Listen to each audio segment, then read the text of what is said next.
Welcome to the Long-Term Care Chronicles podcast.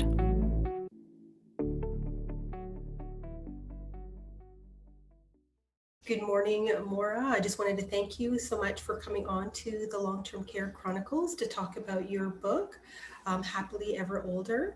And before we start, if I can just get you just to say a few things about yourself. Oh, well, thank you so much for inviting me, Wendy. I really appreciate it. And I have been a journalist at the Toronro Star for a very long time, since the early 1990s, and started actually writing about long-term care in the early 2000s and have been following it ever since. So it's become a bit of a passion for me, I guess, to work on these stories and in many different ways. So I appreciate you talking with me about my book, which is really the outcome of many years of journalism. Yes, thank you so much for that. And we'll start. So your book looked at different options, models of long-term care, in which we'll discuss later. But for right now, in terms of one of the themes that came through was, for me, was the value of residents and staff and caregivers from these different model types, that everyone's input was important. Even though this wasn't, probably an objective, why do you think these different models of care really brought this forth? The focus of all of these models of care, and I've sort of said they all share a similar DNA, which is putting the resident first, the resident emotions and their individual interests first, so they can live a full life. And in doing so, the main way to succeed in that is to put the staff first as well. So it was a recurring theme to me when speaking to the leaders of all these different homes. They all said, if the staff are happy, the residents are happy.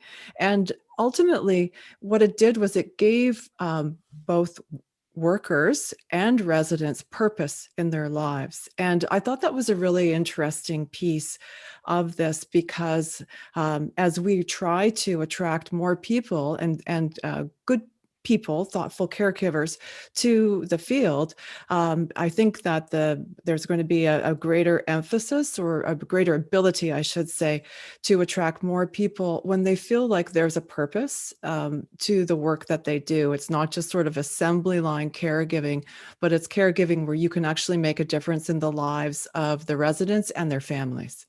Yeah, definitely. I definitely got that as well. So, and as well, you touched on the loneliness of residents and that what residents would go through because of that. And when you went over to Malton Village, a retired policeman from Jamaica, and how when management moves to change, better outcomes are achieved. Can you just talk a little bit about that? Yeah, that was a really interesting piece. And Maxwell McCoy is his name, and his story told a lot, I think. And he has advanced dementia, and I'm able to have permission to speak openly about him, obviously. But he really, for the most part, as the program was unfolding there, and just to back up for 1 second, I spent a number of months in the home as the program was, as workers were being trained behind the scenes. So I was able to see what a good home actually looks like before it actually transformed itself into a different approach to care.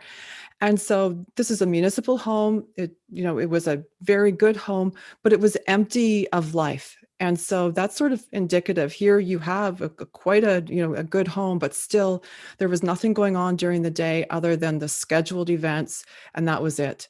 And so there was a lot of restlessness among people, or just people sitting and staring at the floor.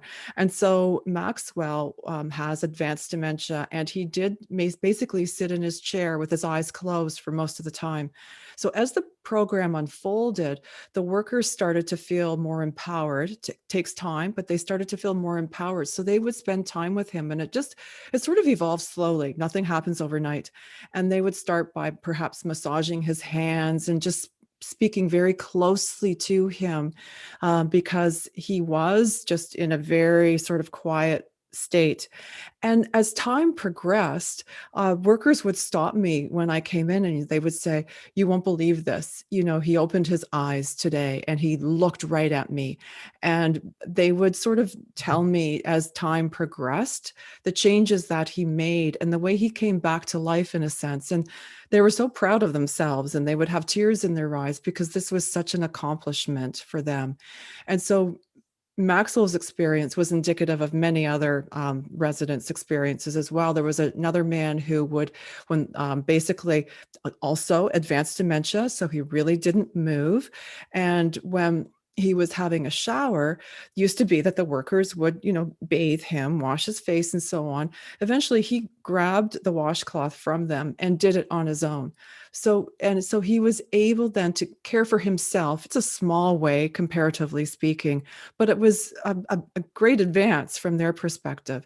And it showed them that this was worth pursuing and to keep moving forward. Definitely, because I mean, even just those small things makes a huge thing. So, and then you as well looked at the greenhouse project, which was the smaller households and more inclusive. But there were some key takeaways that you could speak to with, like, again, you're mentioning again the staff being empowered and residents were not just an assembly line on in the schedule. Can you just speak a little bit more to that? Yes, the greenhouse. I went to a greenhouse home just outside of Rochester in a city called Penfield. So this was a home that was in a suburban residence or neighborhood, basically. So there were two households connected through a courtyard and 10 private bedrooms with private washrooms in each home. And the greenhouse has its model has a focus on the hearth. So there's a big fireplace in all of its homes. And then there's a big open kitchen and a long table where everyone would sit and eat family style and pass around the food. Very similar to the approach taken by the butterfly model in Peel region and many other, but not all homes. And so this is just a lovely small household. And the people I spoke with there talked about feeling like the workers didn't speak over their head when they were helping them with care, perhaps getting up, awakening in the morning. They could awaken whenever they wished. If you want to sleep in till 10 o'clock, you can sleep in till 10 o'clock. That's perfectly fine. But instead of workers sort of chatting with each other about, what I'm going to do tomorrow night, they were actually connecting with the individual resident and talking about their needs. And also the home, because it was small, they were able to develop friendships with each other residents, and the staff again. So a very close-knit group of people, staff who stayed for a long time. And actually, Greenhouse has had a lot of studies done on its work, and they found some significant outcomes, which in many ways reflect the other homes. But Greenhouse is certainly very well researched, and they found that there was greater relationships between workers and families and residents, fewer people who were left in their beds, fewer pressure ulcers and other sort of medical issues. So it turns out that it's a much healthier lifestyle. And as we also saw during the first wave of COVID, there were studies that showed that the infections in small households like Greenhouse and the deaths were significantly lower than these bigger household models. The other piece that's really interesting about this, again, small households are not just only used by Greenhouse, but they really do create a familiar, normal lifestyle for people. And so for people with cognitive decline who are already in some ways terrified of this shifting world around them, when you enable them to live in a space that is very familiar to the way that we've always lived, then that's a very calming for people. And so a lot of homes have said, these so-called behavioral problems that many homes say, or the industry says, have diminished significantly, as has the use of antipsychotic medication. So there's a real link between the design of a home and the emotional well-being of the residents and the workers as well. Absolutely, thank you. Because I can only imagine it just makes it seem, as you said, more home-like, so more familiar to them, and it doesn't seem as scary to them at all. And with dementia care, when a loved one requires to go into long-term care and the person or family does not have the resources for memory care facilities because they can be very expensive, you wrote of Park Springs and Pebblebrook and the butterfly model and the words that are used to describe the staff and, again, being more resident focused. How can that be, kind of accomplished here in Canada or even in Ontario? So we're doing that in some ways in Ontario with Butterfly. There are municipal and for-profit homes that are starting to roll this out. And a lot of that was delayed because of COVID. So there's really only, I think, just a few, very few homes that have the full model and fully accredited. The others had to stop very early on. So they're just starting up again. But to answer your question, there are many different ways. I mean, I think some homes are motivated to actually do this, and they have very strong leaders who are really pushing for change. And there are some homes who I doubt will have the same motivation. So I think what I've been talking about with other people is the need for, well, to start at the top, for national standards that include a recognition with measurements attached to financing. So the recognition of the rights of people to live in long-term care with so that their individual interests are recognized, so that they have freedom of movement, for example, to go outside in nature, because so many spend the remainder of their lives locked away. They never feel the sunshine, so to speak, on their skin again. Or nature has played such an important role in our well-being. And there are other pieces that national standards could look at. But then when you get to the provincial level, we need new regulations that also recognize this, so that when inspectors go to the home, they're not just looking at, the temperature of the food, or, other items on this very long checklist. They're looking, for example, at care plans to see how those individual needs of each resident are met. And so they're able to measure homes based on the resident focused care that the residents would receive.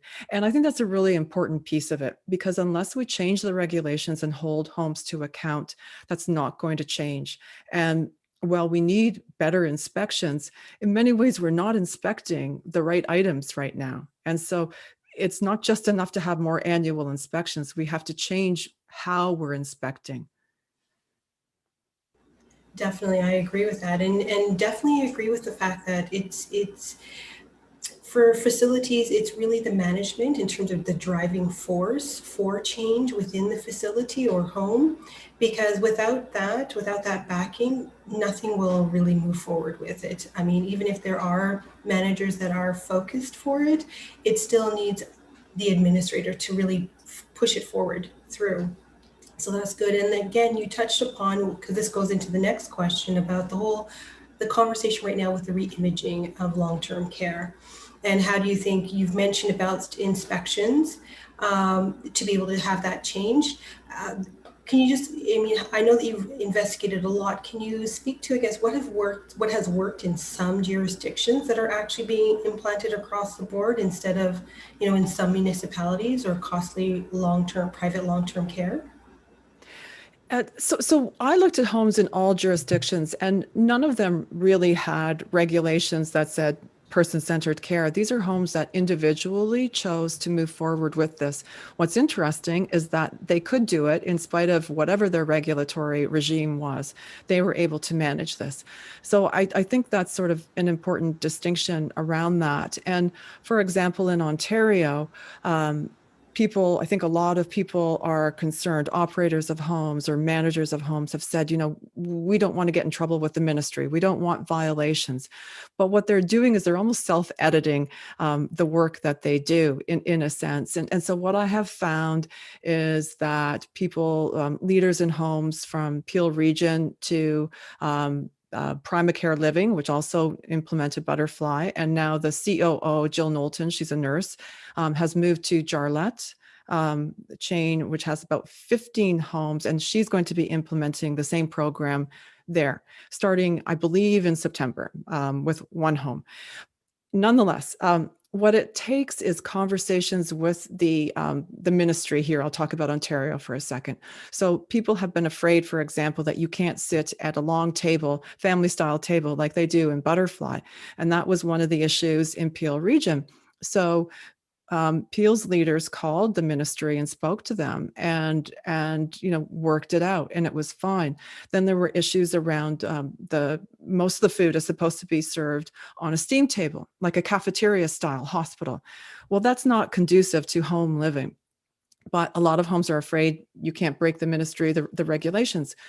But what Peel Region found was that they spoke to the ministry, and that if you put hot plates on the table, the food can be kept at a certain temperature, and there's staff sitting with residents eating, so it's safe, then it's fine because it meets the spirit of the regulation. And that's the key piece of it. As long as the food is kept warm, then that's really what the regulation was seeking. So I think in many ways, it helps to sort of open your mind to the ability to work within the system. And while at the same time, I think that Ontario's regulatory system needs to be revamped to allow these models of care. And actually, the Long-Term Care Commission, in its final report, said that person-centered care was at the foundation of all of its recommendations. And it suggested that the ministry promote and fund these models of care in all long-term care homes. I would go further and suggest that the regulations require this, because I do think that some homes simply won't go down that path. Definitely. No, thank you for that. Absolutely. I totally agree. And now you as well looked at the Dutch model that you wrote, as that was considered to be, the gold standard. And as you wrote in your book, it's the Disneyland of dementia, where, you saw a different approach to care. And what would you say makes it so much better to have for that type of a model in regards to dementia? And what should the government, looked at other than just, the locked units, secured units for people with dementia? And it's so interesting, the comment about Disneyland for dementia. That was the point that was made by somebody who said, oh, you're going there, because there'd been a lot of early media about Dehogevik.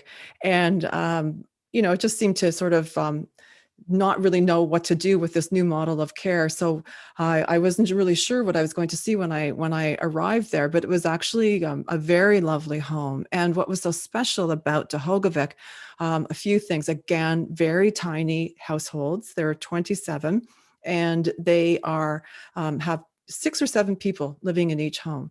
And the homes are sort of broken up into styles of living that would be more natural to individuals. So some people might have come from a very urban area.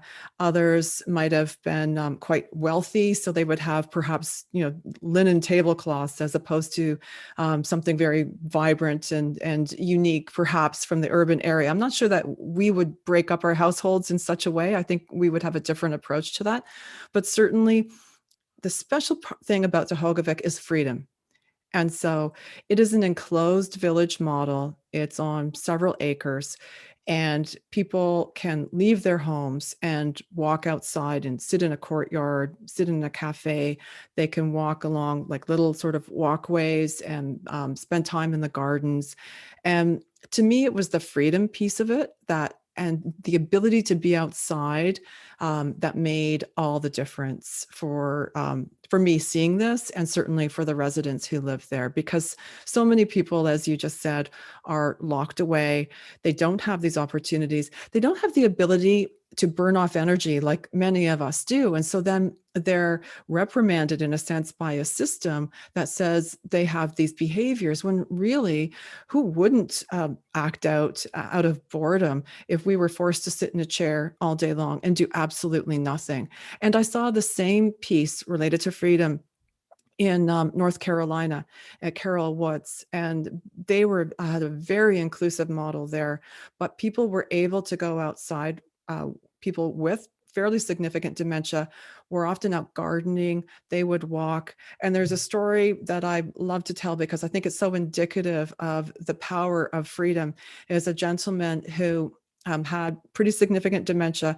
He was able to walk around the trails in the forest every day. And there were a group of resident volunteers who would, walk with him, but give him his space.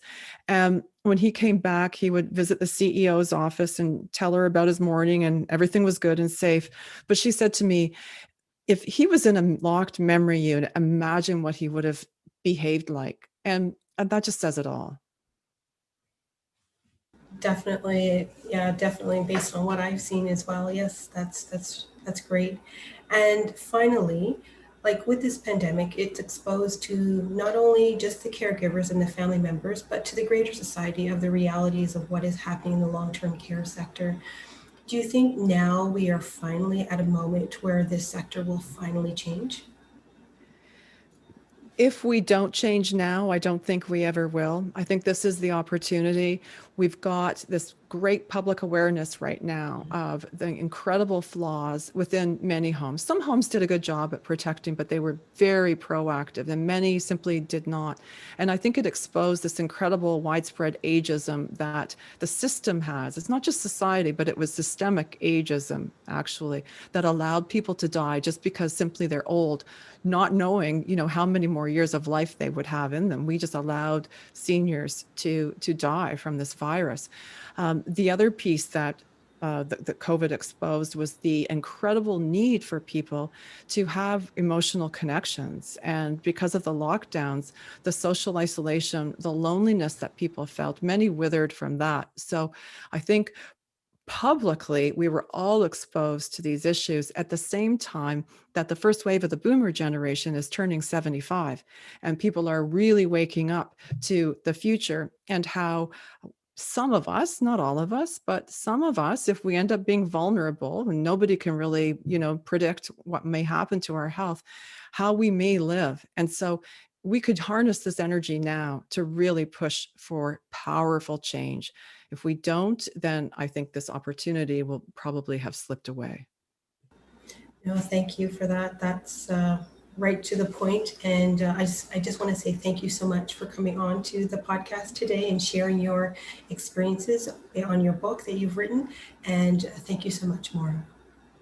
Thank you, Wendy, for having me. I appreciate your interest. Thank you. Thank you for listening to this episode. And if you liked it, please make sure to like, subscribe, and follow wherever you're listening to podcasts.